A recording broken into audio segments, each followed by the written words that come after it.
Oh.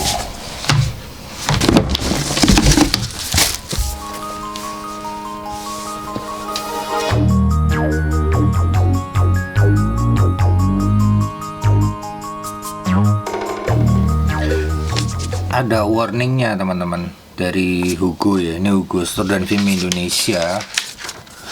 Demi keselamatan bersama bagi para user, dipersilakan menerbangkan drone di ruang terbuka dan luas. Belajar dan biasakanlah dahulu manuver drone sebelum Anda terbang di tempat yang sempit. Kami tidak menerima komplain jika user langsung main di ruangan atau tempat yang sempit atau kecil. Cuman saran saya, tambahkan lagi, patuhi peraturan penggunaan ruang udara di Indonesia sesuai regulasi Dinas Perhubungan Udara. Itu perlu dicantumkan, ya tambah dikit lagi lah. Orang kalau beli drone itu nggak sembarangan dipikir, ini mainan, terus langsung di bandara, langsung tahu di mana, di tempat yang nggak boleh itu ya.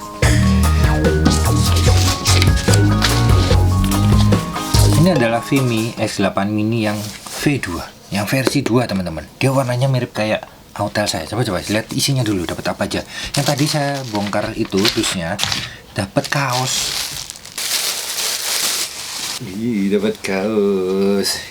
Sama dapat topi. Nah ini banyak teman-teman nanya ke saya, kok saya nggak pernah pakai topinya DJI? Ya karena nggak pernah dikasih sama DJI. Jadi dikasihnya sama ini Autel, sekarang sama Hugo, Vimy, sama Vimy dikasih. Ya udah ya, apa yang dikasih ya saya pakai. Keren. Saya masih mau pakai ini dulu tapi. Jadi biarpun dikasih juga saya kan boleh seenaknya kan. Nggak, saya pakai dulu nanti aja. Mau pakai yang lama. Biarpun saya lagi nge-review Vimy, tapi topinya Autel.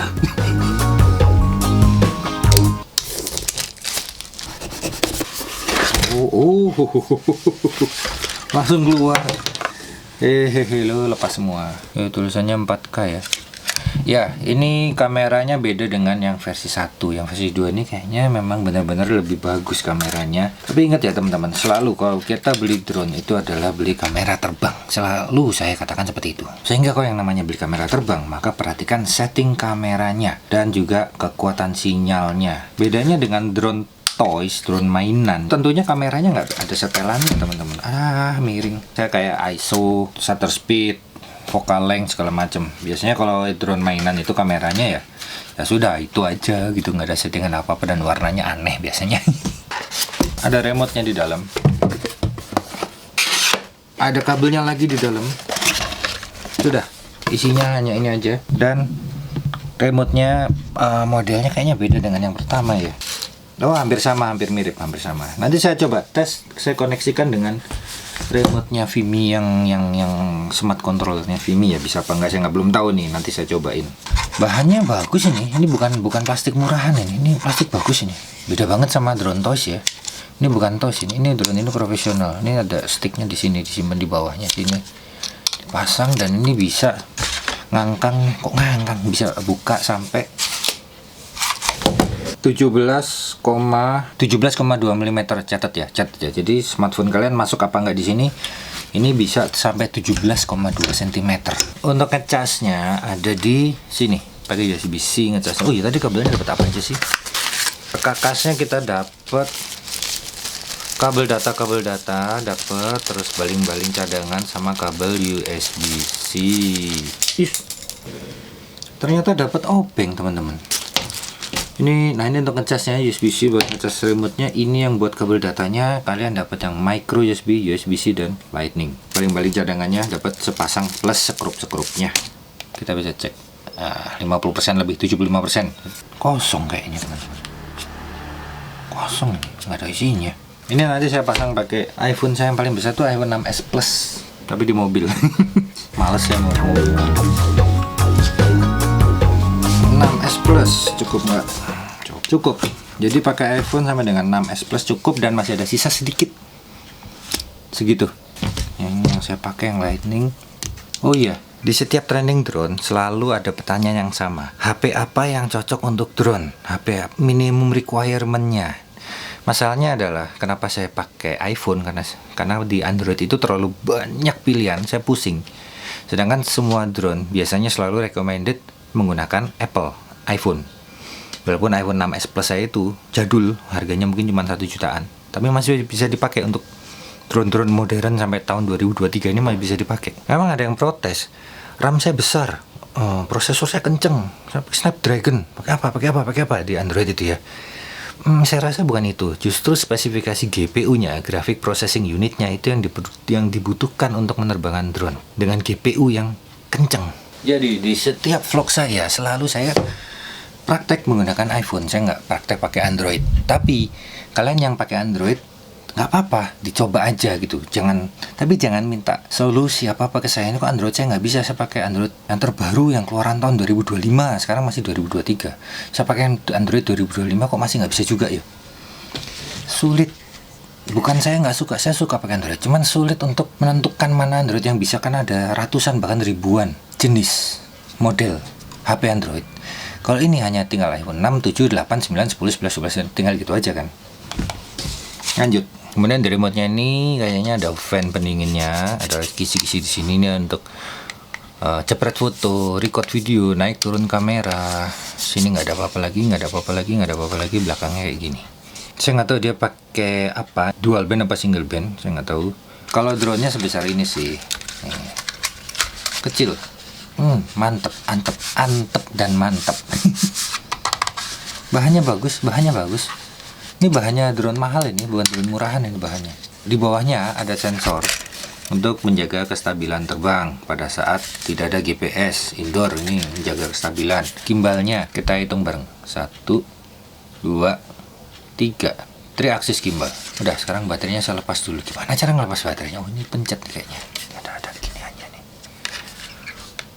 Nah, baterainya ini apa ya, kok bulet-bulet gini, kayaknya lithium ion ini, bukan lithium polimer. Betul, lithium ion, anti kembung. Aduh, keleset, licin.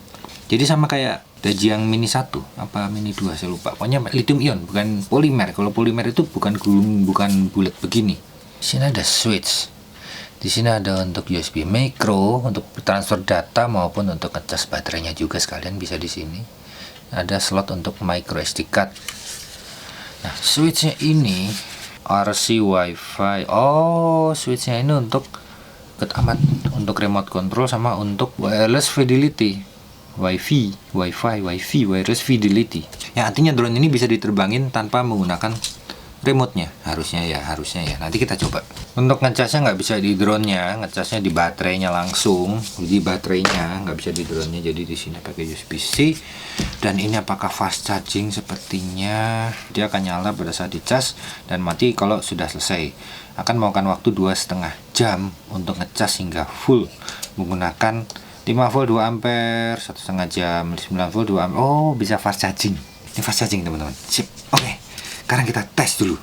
Nyalain. Oh, aplikasinya harus diinstal dulu, nggak apa-apa, nanti nyalain dulu ya. Tutup gimbal udah dibuka. Itu ini kok di bawah sih. 1, 2, tahan.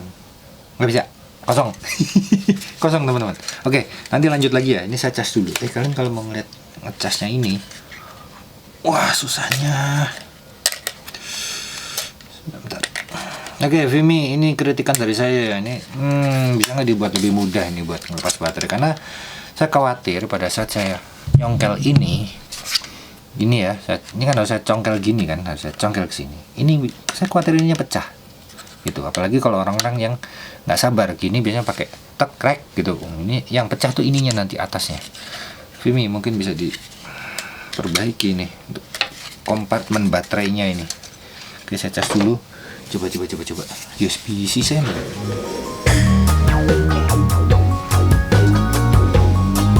Saya pakai adaptor yang 45 watt. Coba di sini. Belum nyala. Nggak nyala sih. Oh, berarti dia nggak bisa USB-C to USB-C, tapi bisanya USB-A ke USB-C. Sepertinya. Coba.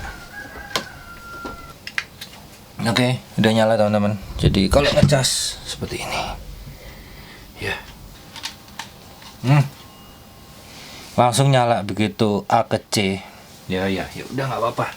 Jadi fast chargingnya Vimy ini mulai dari baterai drone-nya sampai baterai remote-nya tidak mendukung C to C dari A ke C.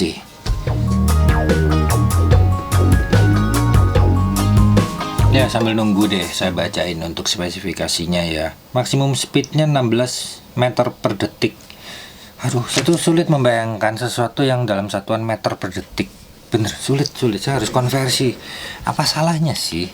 Kalian yang nulis buku-buku drone, buku-buku remote control mainan apapun ya, jangan pakai meter per second. Susah kita membayanginnya tuh susah. Mobil, motor apa tuh nggak ada yang satuannya meter per detik kan. Selalu kilometer per jam atau MPH, mile per hour. Ya, konversi dulu. Berapa tadi? 16 meter per detik. 16 meter per detik itu sama dengan 50 sama dengan 57,6 km per jam. Tinggal tulis aja 57,6 km per jam. Udah bisa bayangin tuh. Berarti kecepatan rata-rata dalam kota kendaraan tuh 40 km per jam tuh kayak gitu ya. 57 km per jam tuh berarti ya enggak? Kalau meter per second 16 meter per second. Ya mungkin itu satuan standarnya drone, tapi bukan satuan standarnya manusia. Manusia sulit mengira-ngira itu seberapa kencang. 1 meter per detik bisa berapa kencang? Nggak tahu, tapi 1 kilometer per jam itu seberapa kencang? Ya sekencangnya orang jalan kaki, bisa gitu kan.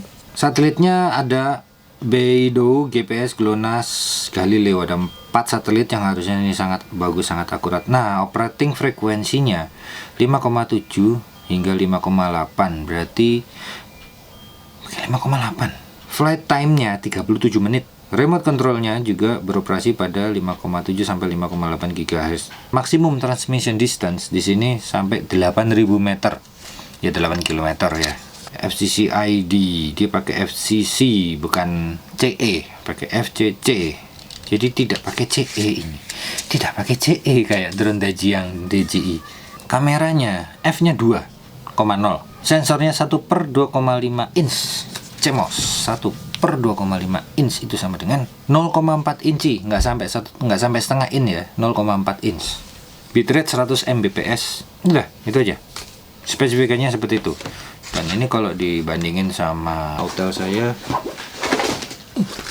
hampir sama kayaknya nih tingginya. Sama tingginya ini. Terus lebarnya sama. Enggak, lebih sempit yang ini, lebih ramping yang Vimy. Tebalnya lebih tebal Autel. Ya. Cuman kalau Autel kan udah ada sensor belakang dan sensor depan. Ini belum ada. Sensor depannya nggak ada, sensor belakang nggak ada, sensor samping nggak ada, adanya sensor bawah. Dan kayaknya ini Vimy V2 ini lebih unggul di kualitas kamera dan kekuatan sinyalnya. Semoga lebih stabil. Sama-sama 249 gram, di bawah 250 gram. Saya sampaikan lagi, kalian jangan menganggap bahwa drone di bawah 250 gram itu bisa terbang seenaknya. Jangan menganggap seperti itu. Ataupun 200 di bawah 250 gram nggak perlu sertifikasi. Yang sertifikasi itu pilotnya, bukan drone-nya. Apa drone-nya mau disuruh belajar baca tulisan di papan tulis? Apa drone-nya sudah langsung terampil? Apa drone-nya sudah langsung punya memori regulasi? Enggak kan? Pilotnya yang disertifikasi. Yang training itu pilotnya. Kalian mau pakai drone apapun, 100 gram, 200 gram, sampai dengan 200 kilogram pun, tetap saya sarankan 1 kali ikut training pilot drone. Sertifikat itu hanya bonusnya aja. Sertifikat itu bonus. Jadi jangan mikir, wah buat apa sertifikatnya? Ilmunya itu yang buat kalian. Sertifikatnya terserah, itu bonus aja. Nah, ini udah penuh teman-teman baterainya. Jadi udah saya pasang. Jadi tadi mati indikatornya, begitu penuh tuh dia mati lampunya. Nah, sekarang saya masukin, saya bisa lihat di sini. Nah itu full baterainya ya. Nyalain, 1, 2, tahan. Saya sebenarnya kurang suka kalau drone baterainya tuh di bawah sini loh. Karena kita kalau ngoperasiin drone kan dari atas, nyalain matiinnya, nyalain matiin. Ini harus dibalik dulu, dioperasiin gitu.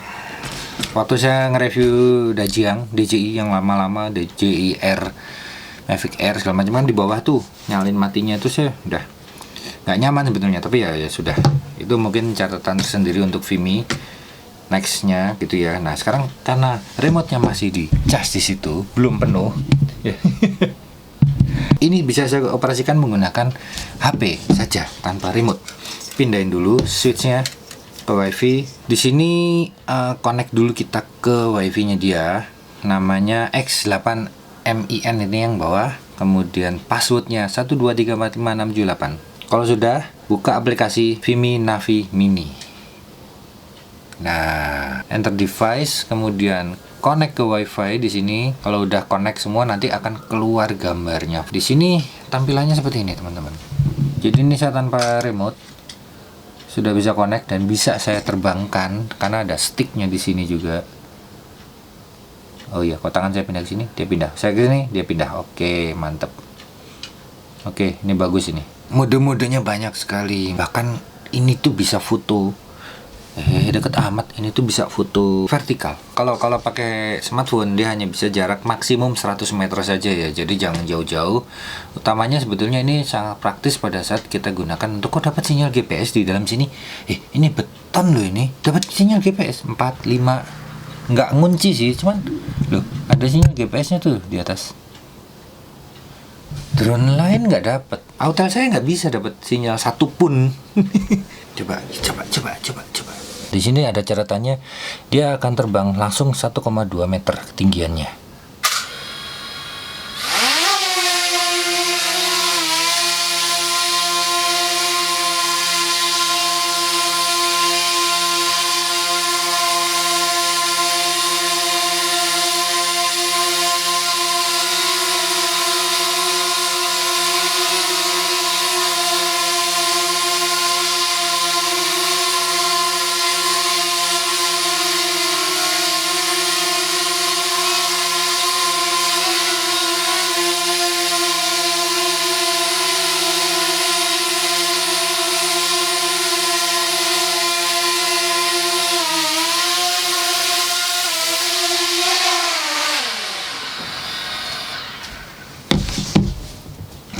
Vimi, produkmu yang ini stabil indoor tanpa GPS. Dia hanya mengandalkan sensor bawahnya aja. Bahkan pakai HP, bukan pakai remote. Kita coba di luar ya, pakai remote. Saya tunggu remote-nya full dulu. 100 meter aja soalnya kalau pakai ini. Hanya bisa 100 meter, tapi ya sangat praktis. Jadi kalian misal ya cuman mau bawa drone sama baterai aja buat terbang deket-deket gitu ya. Bawa HP aja, nggak usah bawa remote, nggak repot kan jadinya. Nggak, coba tunggu ini. Oh, ini udah penuh ya.